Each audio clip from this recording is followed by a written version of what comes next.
कहानी एक ऐसे मोड़ पर आ खड़ी हुई है जहां हर किरदार की सच्चाई एक दूसरे से टकराने लगी है। ऐसा लग रहा है जैसे अब तक जो भी दिख रहा था वो सिर्फ एक परत थी और उसके नीचे छुपा सच कहीं ज्यादा भारी, कहीं ज्यादा दर्दनाक है। विक्रांत, जो अब तक अपनी जिंदगी को एक तय रास्ते पर चल रहा समझ रहा था, अचानक एक ऐसे सच से टकराता है जिसने उसके पैरों तले जमीन ही खींच ली है। उसे पता चलता है कि दुआ, वही छोटी सी मासूम बच्ची, दरअसल उसकी अपनी बेटी है, उसका अपना खून।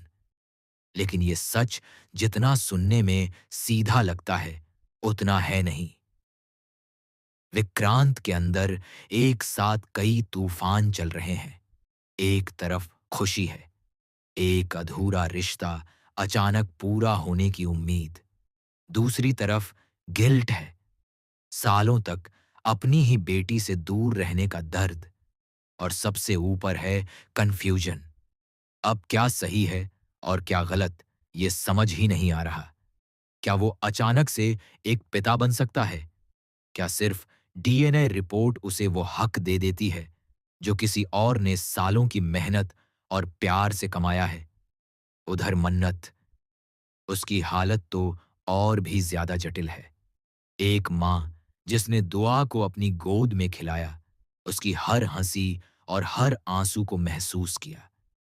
उसके लिए दुआ सिर्फ एक बच्ची नहीं, उसकी पूरी दुनिया है। उसने कभी सोचा भी नहीं था कि एक दिन कोई आएगा और कहेगा कि दुआ उसकी नहीं है। उसके लिए यह सिर्फ एक सच नहीं, बल्कि उसके अस्तित्व पर सवाल है। क्या मां बनने के लिए सिर्फ जन्म देना जरूरी होता है, या फिर वो हर रात जागकर, हर दर्द सहकर जो रिश्ता बनाया जाता है वही असली मां का हक देता है? इसी बीच धैर्य का किरदार भी कहानी को और उलझा देता है। धैर्य, जिसने दुआ को हमेशा अपनी बेटी माना है, अब खुद को एक अजीब सी स्थिति में पाता है। उसके लिए दुआ सिर्फ एक जिम्मेदारी नहीं, बल्कि उसका दिल है। उसने उसके साथ हर वो पल जिया है जो एक पिता जीता है। अब अगर कोई अचानक आकर कहे कि दुआ उसकी नहीं, तो क्या वो इतनी आसानी से उसे जाने देगा? उसके अंदर भी डर है, खोने का डर, टूटने का डर। और शायद इसी डर के कारण वो इस सच्चाई को स्वीकार नहीं कर पा रहा। कहानी का माहौल धीरे धीरे और भारी होता जा रहा है। हर कोई अपने अपने तरीके से सही है, और फिर भी कहीं ना कहीं गलत भी। यही इस कहानी की सबसे बड़ी खासियत है। यहाँ कोई पूरी तरह से विलेन नहीं है और कोई पूरी तरह से हीरो भी नहीं। हर किसी के पास अपनी वजह है, अपनी भावनाएं हैं, और उन्हीं के बीच ये रिश्ता उलझता जा रहा है। लेकिन असली तूफान अब भी बाकी है, क्योंकि ये सच सिर्फ कुछ लोगों तक सीमित नहीं रहने वाला।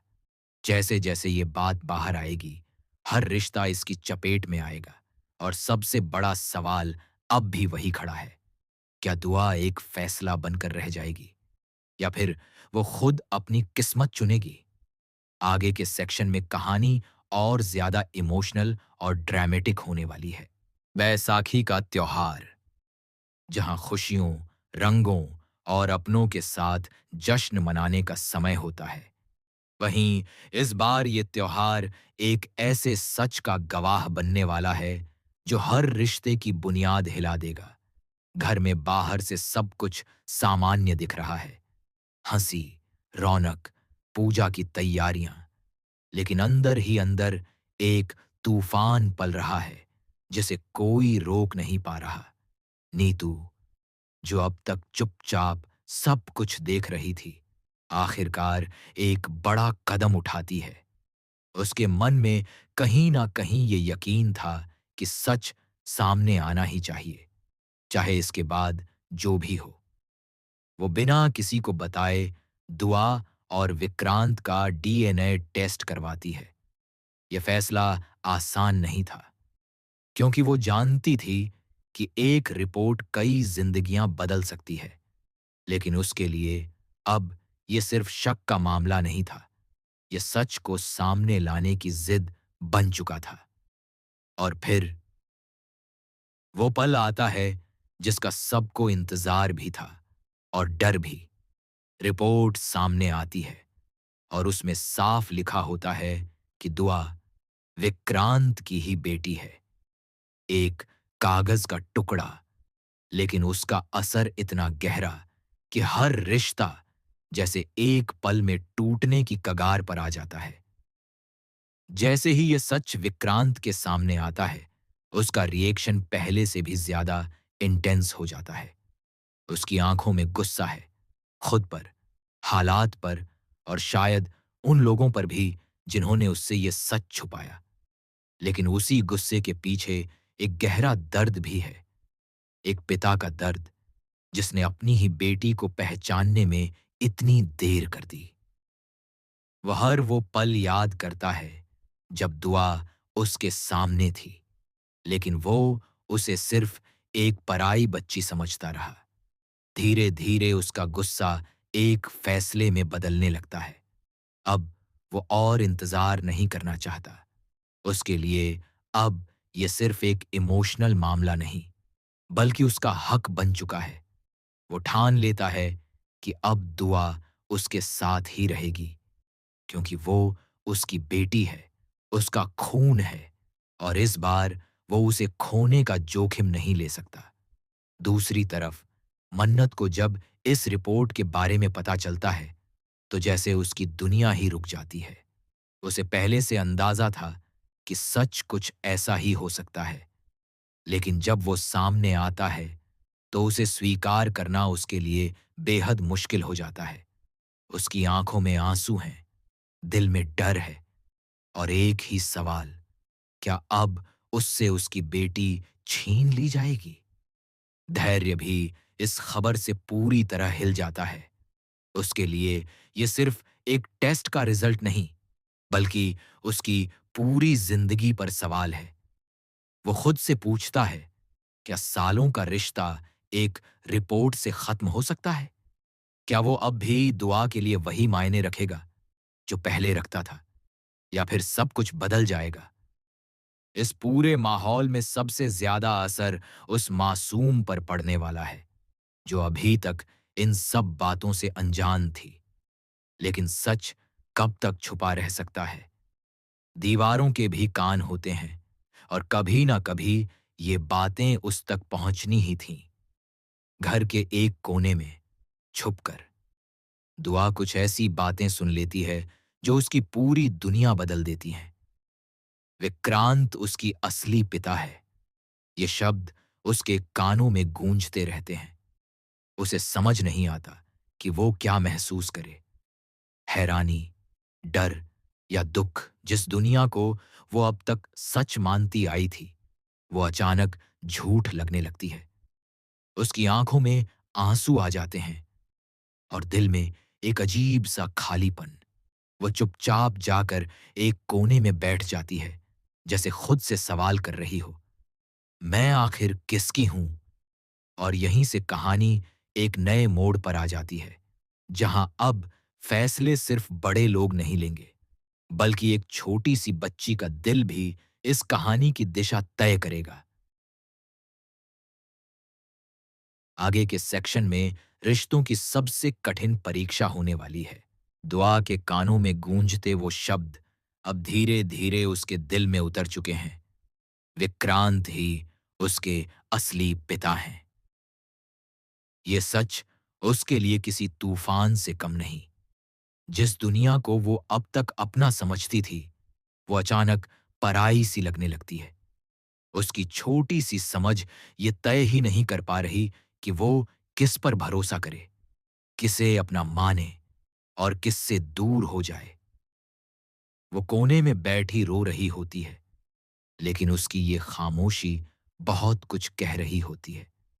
उसकी आंखों में सिर्फ आंसू नहीं, बल्कि डर भी है, खोने का डर। उसे सबसे ज्यादा डर इस बात का है कि कहीं वो मन्नत को खो ना दे, जिसने उसे हमेशा अपनी मां की तरह प्यार किया, हर मुश्किल में उसका साथ दिया। दुआ के लिए मां का मतलब मन्नत ही है। और अब अगर कोई उसे ये कहे कि वो उसकी असली मां नहीं, तो ये बात उसके दिल को तोड़ देने के लिए काफी है। उधर विक्रांत अपने फैसले पर और ज्यादा अडिग होता जा रहा है। उसके लिए अब ये सिर्फ एक सच नहीं, बल्कि उसका अधूरा रिश्ता है, जिसे वो हर हाल में पूरा करना चाहता है। वो दुआ को अपने पास लाने का सोच चुका है, लेकिन क्या उसने एक बार भी ये सोचा कि दुआ क्या चाहती है? क्या एक बच्ची के दिल को समझना इतना आसान है? वो मन्नत के पास जाता है, हाथ में वो डीएनए रिपोर्ट लेकर, जैसे कोई सबूत हो उसके हक का। उसकी आवाज में सख्ती है, लेकिन अंदर कहीं ना कहीं दर्द भी छुपा है। वो मन्नत से कहता है कि अब सच सामने आ चुका है और वो अपनी बेटी को अपने पास रखना चाहता है। ये सुनते ही मन्नत का दिल जैसे चीर जाता है। उसके लिए ये शब्द किसी सजा से कम नहीं। मन्नत की आंखों में आंसू भर आते हैं, लेकिन इस बार वो कमजोर नहीं पड़ती। वो विक्रांत के सामने खड़ी हो जाती है, एक मां बनकर। वो साफ कह देती है कि दुआ कोई चीज नहीं है जिसे कोई भी अपने हक के नाम पर ले जाए। वो एक इंसान है जिसकी अपनी भावनाएं हैं, अपना लगाव है, और सबसे बड़ा सच ये है कि उसने दुआ को पाला है, उसे मां का प्यार दिया है, और ये रिश्ता किसी कागज से छोटा नहीं हो सकता। इसी बीच धैर्य भी सामने आता है। उसकी चुप्पी अब टूट चुकी है। वो भी पहली बार खुलकर अपने दिल की बात कहता है। उसकी आवाज में दर्द है, लेकिन साथ ही एक हक भी है। वो विक्रांत से पूछता है, कहाँ थे तुम इतने सालों तक? जब दुआ को एक पिता की जरूरत थी, तब किसने उसका हाथ थामा था?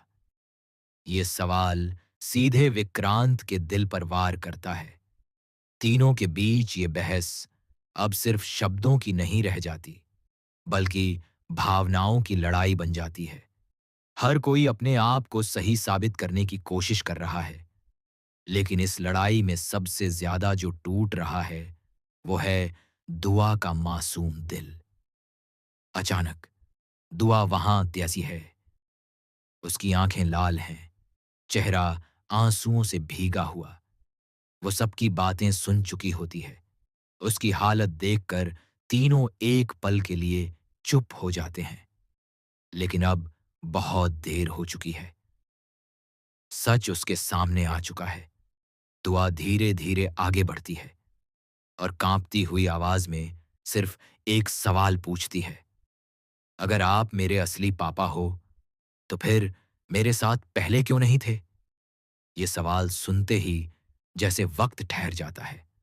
विक्रांत के पास इसका कोई जवाब नहीं होता। उसकी आंखों में पछतावा साफ दिखने लगता है। वो कुछ कहना चाहता है, लेकिन शब्द उसके गले में ही अटक जाते हैं। दुआ फिर मन्नत की तरफ देखती है और उसे कसकर गले लगा लेती है। उसे एक पल में सब कुछ साफ हो जाता है। उसके लिए मां कौन है? लेकिन कहानी इतनी आसान नहीं है, क्योंकि सच अभी भी वहीं खड़ा है, अपनी जगह बनाए हुए। अब सवाल और भी गहरा हो चुका है। क्या दुआ सिर्फ दिल की सुनेगी, या फिर समाज, सच और रिश्तों का दबाव उसे कोई और रास्ता चुनने पर मजबूर करेगा? अगले सेक्शन में होगा सबसे बड़ा फैसला, जो इस कहानी की दिशा हमेशा के लिए बदल देगा। घर का माहौल अब पूरी तरह बदल चुका है। जहां कभी हंसी गूंजती थी, अब वहां सन्नाटा पसरा है। हर कोई अपने अपने ख्यालों में उलझा हुआ है, लेकिन सबसे ज्यादा भारी खामोशी विक्रांत के आसपास है। दुआ का वो एक सवाल, आप पहले मेरे साथ क्यों नहीं थे? उसके दिल में बार-बार गूंज रहा है। वो समझ चुका है कि सिर्फ सच जान लेना काफी नहीं होता। उस सच को निभाने के लिए वक्त, भरोसा और दिल भी चाहिए होता है। विक्रांत अकेले बैठा हर उस पल को याद करता है जो उसने खो दिया। दुआ की बचपन की हंसी, उसके पहले कदम, उसके डर, वो सब कुछ जो एक पिता को महसूस करना चाहिए था, वो उससे छूट चुका है। अब उसके पास सिर्फ पछतावा है और एक मौका, जिसे अगर उसने गलत तरीके से पकड़ा तो शायद वो दुआ को हमेशा के लिए खो देगा। दूसरी तरफ मन्नत है, जो बाहर से मजबूत दिख रही है लेकिन अंदर से पूरी तरह टूट चुकी है। उसे हर पल ये डर सता रहा है कि कहीं दुआ उससे दूर ना हो जाए। वो जानती है कि सच को हमेशा छुपाया नहीं जा सकता, लेकिन वो ये भी जानती है कि एक बच्ची के दिल को जबरदस्ती बदला नहीं जा सकता। वो दुआ को अपने पास बैठाकर प्यार से समझाने की कोशिश करती है, लेकिन इस बार शब्द कम पड़ जाते हैं, क्योंकि दुआ के मन में सवाल बहुत ज्यादा हैं। धैर्य भी अब एक अलग ही लड़ाई लड़ रहा है। वो खुद को समझा रहा है कि अगर दुआ की खुशी किसी और के साथ है तो उसे पीछे हट जाना चाहिए, लेकिन दिल ये मानने को तैयार ही नहीं। उसने दुआ को सिर्फ पाला नहीं, उसे अपने दिल से जोड़ा है, और अब उसे खोने का ख्याल ही उसे अंदर से तोड़ रहा है। इसी उधेड़-बुन के बीच परिवार एक बड़ा फैसला लेने का सोचता है। बात सिर्फ हक की नहीं, बल्कि दुआ के भविष्य की है। सब एक जगह इकट्ठा होते हैं और पहली बार दुआ को खुद बोलने का मौका दिया जाता है। ये पल बेहद अहम है, क्योंकि अब कोई और नहीं, बल्कि दुआ खुद अपनी जिंदगी का रास्ता तय करेगी। दुआ धीरे-धीरे सबकी तरफ देखती है। उसकी आंखों में अब आंसू नहीं, बल्कि एक अजीब सी समझदारी झलक रही है, जैसे वो अचानक बड़ी हो गई हो। वो विक्रांत के पास जाती है और कुछ पल चुप रहकर उसे देखती है। फिर बहुत ही शांत आवाज में कहती है, आप मेरे पापा हो, ये सच है, लेकिन पापा होना सिर्फ खून से नहीं होता, साथ होने से होता है। उसकी ये बात सुनकर विक्रांत की आंखों में आंसू आ जाते हैं। वो समझ जाता है कि उसे दुआ का दिल जीतने के लिए समय देना होगा। उसे मजबूर करके नहीं, बल्कि प्यार से अपनाना होगा। फिर दुआ मन्नत और धैर्य की तरफ मुड़ती है और दोनों का हाथ पकड़ लेती है। वो कहती है, मैं कहीं नहीं जाऊंगी, मैं यहीं रहूंगी, लेकिन मैं पापा से भी मिलना चाहती हूं। धीरे धीरे ये सुनते ही जैसे सबके दिल से एक बोझ उतर जाता है।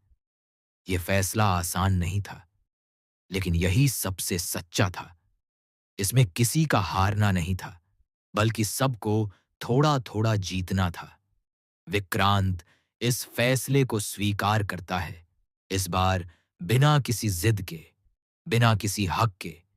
वो समझ चुका है कि रिश्ते छीने नहीं जाते, कमाए जाते हैं। वो दुआ से वादा करता है कि वो उसे वक्त देगा, उसे समझेगा, और एक दिन ऐसा आएगा जब दुआ खुद उसे अपने दिल से पापा कहेगी। कहानी अब एक नए मोड़ पर आ गई है, जहां दर्द अभी भी है, लेकिन उम्मीद भी है। जहां रिश्ते टूटे नहीं, बल्कि एक नए तरीके से जुड़ने लगे हैं। लेकिन क्या ये संतुलन लंबे समय तक बना रहेगा? क्या पुराने जख्म फिर से उभरेंगे, या फिर ये नई शुरुआत सच में सब कुछ ठीक कर देगी? आने वाले एपिसोड्स में ये कहानी और भी गहराई से दिल को छूने वाली है, जहां हर रिश्ता अपनी असली परीक्षा देगा।